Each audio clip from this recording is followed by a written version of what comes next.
Hello, Charlie TCG here, and welcome back to Looking Ahead, the series where I break down and analyse the meta talks happening over in Japan and how I could impact our one. Today, I'm not looking at Worlds, I'm going to be covering some videos about them later on in this week. I'm going to look at the 151 cards that have been dominated in decks in Japan. This is going to be in our September set. I know it's a Wiz or Order, but I want to look at the decks which we should be really interested and excited about and what have been performing well in the gym battles over in Japan. As well as we've got some really exciting cards released in Obsidian Flames, which we actually get in just a couple of weeks' time. So that's very exciting. So I'm going to cover exactly the decks which I think could be doing really, really well and stuff we should really keep an eye on.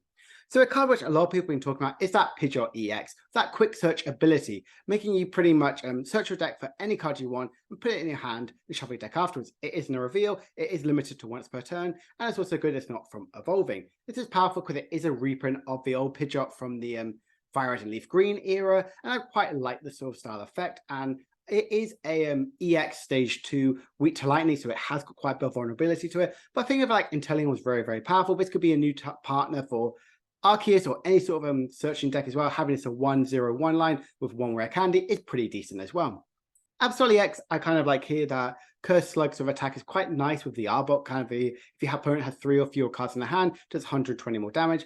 Doing 220, sorry, is pretty powerful, I think. But again, it could be a bit slowed down with having the likes of the Arbok, and Darkrai is probably a bit stronger for the Dark type. Reverie EX, I really like that tune-up ability. Having 4 tool cards attached to it, you can have the new sort of the reducing the belt sort of archetype, which makes you take 30 less damage. You attach 4 of them to Reverie, you're all of a sudden doing 120 less damage to your Reverie. And the Wild Rift makes them do 30 less damage for 170. Doing 150 less is really, really powerful, giving it such a huge HP. Having likes of Slowbro, Serena, Radiant Serena, and Picnic Bus could be really powerful as well, being these hit and tank style decks and lots of healing.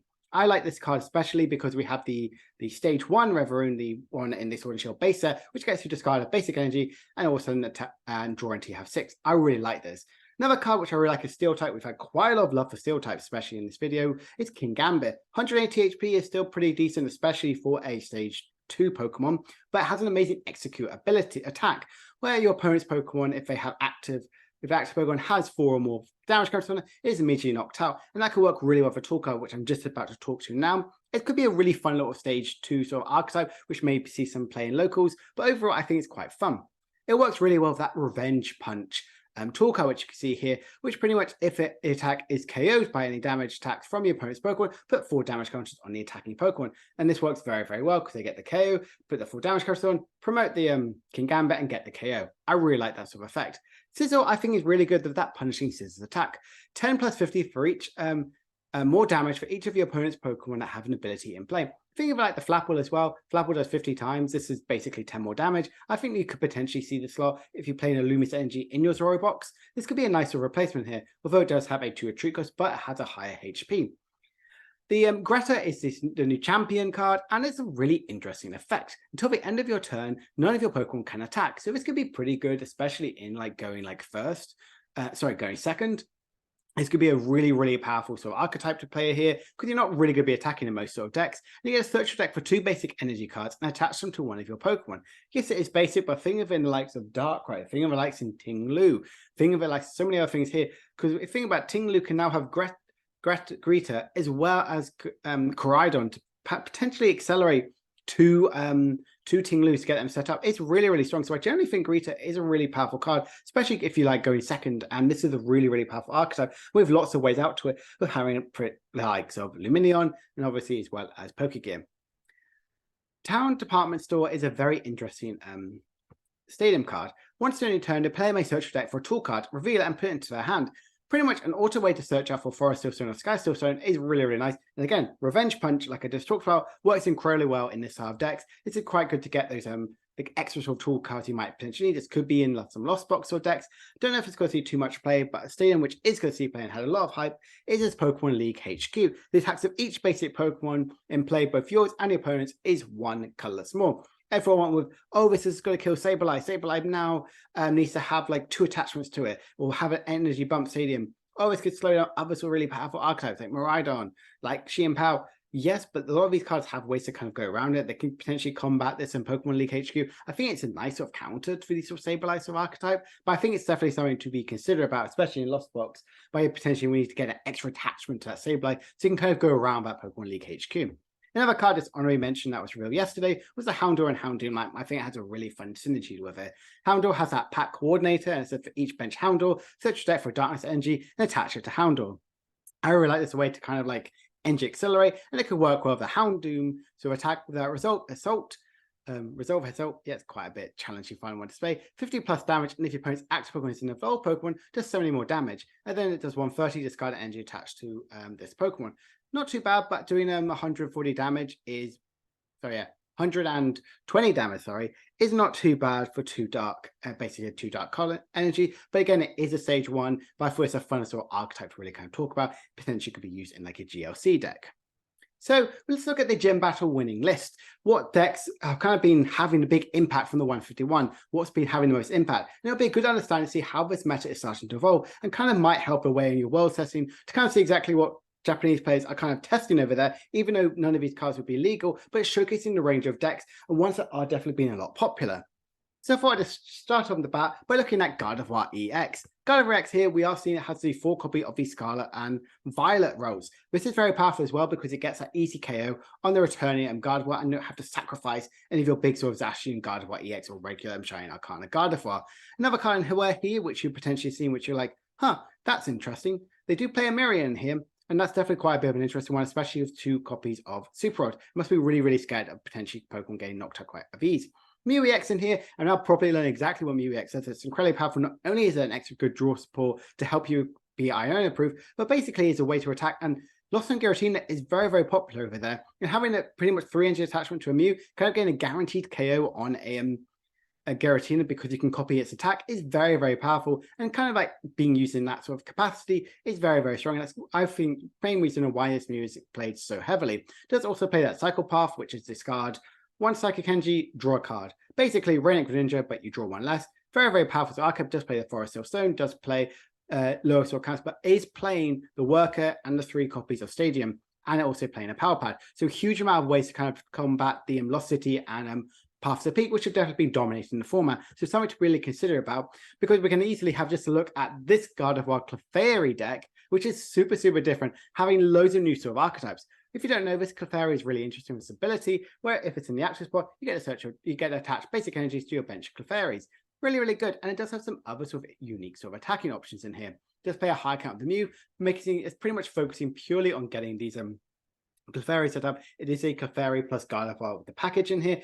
Clefairy EX is really good, giving your Psychic Pokemon free retreat and doing 170 damage and going to rearrange your Psychic Energy. And then we also play other Clefairy from the 151 set, which does 50 damage, and then you can take an extra prize card.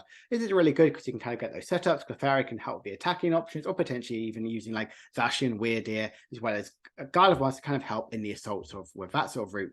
Just play that Ditto here. Ditto can only be used on your first turn. If it's in the active spot, you get to pop it in your deck and bring out a basic Pokemon you might want. This is basically like, oh no, I started Ditto. Well, I can now get Rolls. I can now get Clefairies. I can get the Mew I want. I can get even the weird hero Zacian. I highly doubt you would want that, but that's not too bad options as well. And the Jeton is pretty good. You're flooding the board with so much energy, so Weirdeer definitely kind of makes sense. And it does play the Switch out and plays 1 copy of Super Rob. I think this is a very, very fun some archetype here. It obviously did win. Don't know if it's going to see any sort of synergy here, like big sort of synergy for us, but kind of showcasing some of the 151 cards that really impacted the format, kind of seeing it sort of develop and change. I really love it, and definitely something which I can't wait to potentially test out. Lost Box Birds is another archetype which has kind of gone well since the release of Rowlet and Decidueye.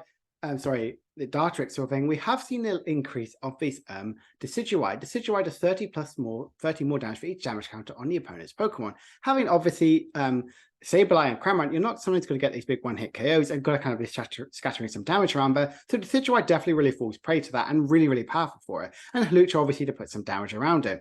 I think it's definitely something really fun to have. And the Articuno as well to potentially potentially paralyze the opponent's Pokemon in the active spot and kind of like gain a sort of turn, because there aren't too many switching outs. There are like people are playing like the 1 or 2 switchings there, or even the Escape Rope and Penny. But if you could potentially trap them for a turn, you can then also bring out the Decidueye and get an extra prize card, which is really, really easy because it also attacks for 0 energy. Something which has definitely been seen an increase I've seen over in Japan, and something to really be considering about, especially where we are getting the new Decidueye printed in the our Obsidian Flames set. Not obviously Syrian Decidueye is very different, but we do get that Rowlet and Dartrix, so definitely something to be keeping on your radar, as this could be another way for playing the Lost Box engine.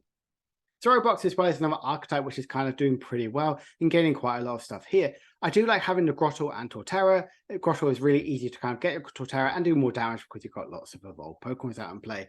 Obviously, I just mentioned we had that Flapple there. We are seeing Flapple with the Sizzle. It's a different new version of Flapple. We are seeing Flapple in here, which I definitely really like here, and playing other attackers as well to really hit for weaknesses, with having the likes of Jolteon and Crabominable are very good to obviously get that representative. They have 3 energy cost and get those easy KOs on the opponent, whilst also being stage 1 Pokemon. Do you like having the Peony so you can kind of get any of the opponent's Pokemon you might want to have? And obviously reversal energy is really, really strong, especially in these sort of archetypes. I think Zorobox is in a really good position because it does gain some new cards. We do see obviously the Jolteon, which has 90 plus 90 more damage, which is really, really strong in these sort of archetypes, and the Rolts, Curlier, and the Gallade sort of engine I really, really enjoy. Definitely something to be considering about if you want to kind of look into see where Zorobox can really potentially evolve into. Stall is also another really powerful deck, and it did gain quite a few cards. Obviously, the big thing is that Erica sort of a card there, pretty much making sure you get to bench one of the opponent's Pokemon from their hand onto the bench and switch it to the action spot is very, very strong. With having the likes of the Snorlax to make sure they can't retreat, Pidgeot so you never deck out, and Crabominable as that sort of like big sort of a bit beefy HP is really, really strong here. I also like how they are playing the Gimleol, which I definitely have been thinking about in sort of Disruptor decks, so slowing down as much of these special energy cards, which have been plaguing the likes of Lugia, Muse, Arc, and sometimes the Arceus decks, which is really, really strong. Definitely so much to be considering about. We haven't seen Stall make a big sort of like appearance for quite a while. Sanders obviously kind of keeping some of his things to himself a bit, but we are seeing the Snorlax as a really good archetype, which is definitely something to be considering about, as it does gain some really interesting traits. If I just mention it. She-Empower as well. This list is very different. She-Empower, I've seen a lot more similarities to the top 16 list, which we've seen a lot there. The four cross switches and the 2 cancelling clone, really kind of going around the Manaphy and you really prioritizing the Greninja. We do also see here the cancelling clone, and which is very, very strong. But again, they are playing the Mew. Again, Mew is really good because it is that extra attacking option. It potentially, if they have another She-Empower in their society, you don't have one, you can use that as another attacking option. Or potentially, like I mentioned, it can use Giratina's attack and do a 280 damage, very free of these, because we are seeing a huge increase of Lost and Giratina over there in Japan. Just play the one more line of Alolan Vulpix, which I do like to make sure they can't be damaged by any Pokemon abilities. Like I mentioned, there are a lot of them kind of going around, with obviously the likes of Gardevoir being the main culprit. Definitely something to be considering about. She-Empower is definitely a very, very popular archetype over in Japan, and definitely didn't gain too many cards from this, but that Mew archetype is very, very strong. Lost and Giratina, like I just mentioned as well, it's a very, very interesting list here. Just play the Mew, so again, it's like a good sort of mirror sort of tech.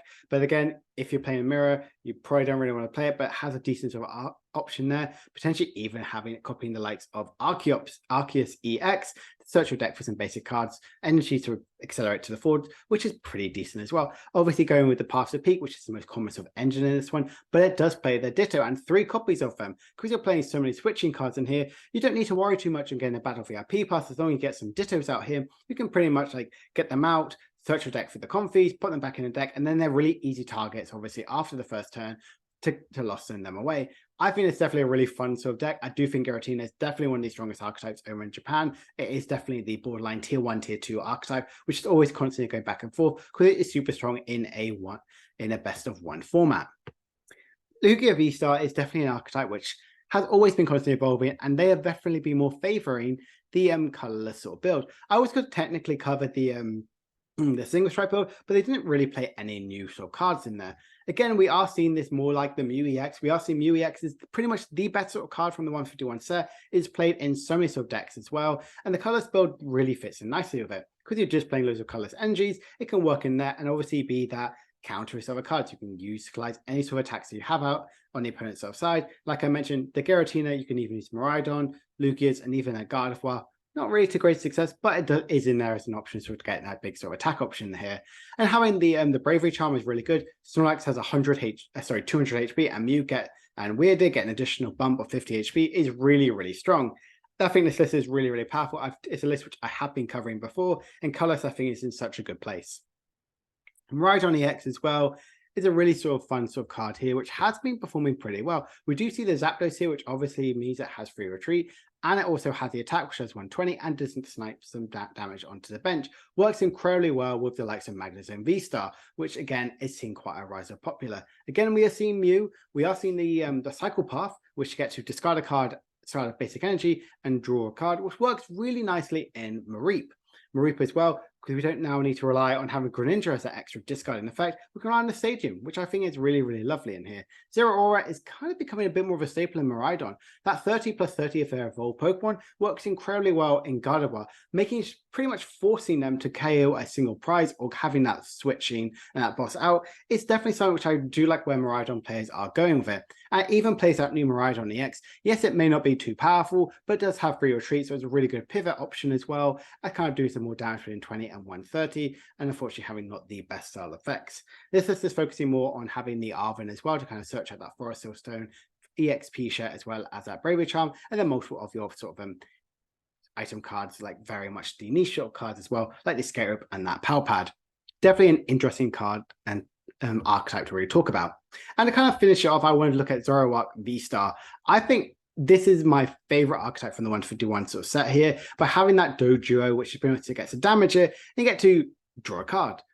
That's pretty much what it is, but it's super powerful because it does 10+ more damage for each damage counter on Doduo. Pretty much even kind of get that big one-hit KO, which I absolutely love. Gape Bog, Path to the Peak, Gengar, all these sort of things we are seeing quite common in here, but I do like having the two Great Balls in here because you are playing quite a lot of evolving decks sort of thing, evolving Pokemon. So you want to kind of like get that out as well, but not relying too much on your discarding effect of Zoroark V-Star and Ultra Ball. Potentially Zoroark V-Star could return in the likes of Dotrio. I'm not too sure if it's going to be like super, super strong. I think the 270 HP is definitely kind of like going against it, but if you have some damage reducing effects, potentially we could see Zoroark V-Star kind of come out of the fray and be one of those powerful archetypes that we once knew. And I think it could be that good sort of rogue archetype, which kind of go under the radar and be that tier 3 to even that tier 2 deck. So kind of just looking ahead, kind of coming to a close, there has been an impact on our meta greatly. This will impact it. The reason why I'm saying this sort of things here, because Japan always gives us that good insight. We are seeing these cards pretty much a month, pretty much 2 months before we even get any access to them, which is definitely something which is very different to what we're used to. And I do think this is kind of going to evolve where Gardevoir is starting to evolve. We are seeing it playing some Dittos, playing the Clefable engine, playing the Mew. And I think that's kind of where Gardevoir might go. Even the Cycle Path is really helping with its synergy to make sure you're always going to constantly have all the Pokemon you have out there as quickly as possible, having really good sort of text to go with it. More rogue decks have definitely started to appear in here. I've noticed a huge increase in the likes of Miraidon decks. I know Miraidon, I'm saying, is a rogue. I do think it is still quite a rogue archetype. And even Zoroark as well, kind of like creeping up there, but being a very, very powerful archetype. And I absolutely love that. So I hope this is kind of giving you a little bit of an insight to see exactly how 151 is kind of impacting the meta and where I do think that the format is potentially going to go in Japan. I'm going to cover in the next couple of days or so, kind of looking at what I think some good plays are for Worlds, kicking off with the Gardevoir EX. Kind of give my insights to exactly where this BDIF is potentially going to be going into looking at Worlds in a couple of weeks' time. So if you enjoyed the video, please make sure to like and subscribe and comment down below what is your favorite 151 sort of deck. Mine is definitely Zoroark with the Dotrio. And also don't forget to join the channel. It really, really helps the channel grow and also definitely sees exactly what content you really like to see. So if you enjoyed this video, please make sure to like, and I will see you guys in a few days' time. Bye for now.